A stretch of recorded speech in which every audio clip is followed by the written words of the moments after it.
Charminar zone 6లోకి transfer చేయాల్సిందిగా వాళ్ళందరూ కూడా విజ్ఞప్తి చేస్తున్నారు. ఉద్యోగులు కానీ నిరుద్యోగులు కానీ చాలా సమస్యలు ఎదుర్కొంటా ఉన్నారు. అప్పుడు కూడా శాతవాహన కాలేజ్ యూనివర్సిటీని మనం జత చేసినప్పుడు అప్పుడు కూడా మేము పోరాటం జరిగింది. అన్న నేను అప్పుడు మినిస్టర్స్గా ఉన్నాం, దాన్ని అక్కడికి వెళ్లకుండా మేము ప్రయత్నం చేయడం జరిగింది.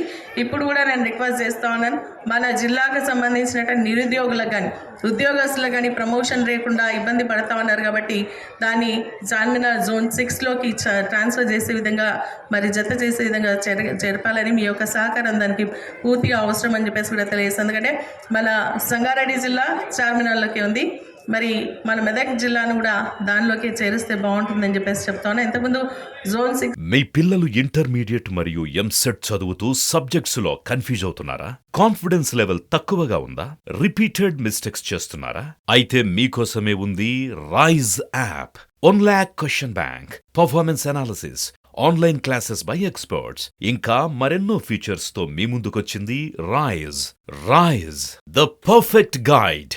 డిస్క్రిప్షన్ లో ఉన్న లింకును ఉపయోగించి సబ్స్క్రైబ్ అవ్వండి. లో నల్గొండ, మహబూబ్ నగర్ అవన్నీ ఉండే దాంట్లో నుంచి ఇప్పుడు కేవలం మన మెదక్ జిల్లాను తీసి ఈ సిరిసిల్ల జోన్కి వేయడం జరిగింది. కాబట్టి దాన్ని మన చార్మినార్ జోన్కి చేర్చాలని చెప్పేసి నేను మీకు విజ్ఞప్తి చేస్తా ఉన్నా. అదేవిధంగా ఈరోజు చాలా వరకు రోడ్స్ శాంక్షన్ అయి ఉన్నాయి మన నియోజకవర్గంలో.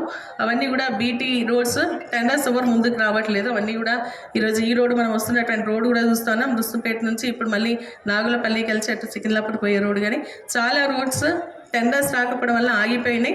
దాన్ని ఈరోజు ప్రభుత్వం మరి క్యాన్సిల్ చేస్తారని చెప్పేసి అంటా ఉన్నారు.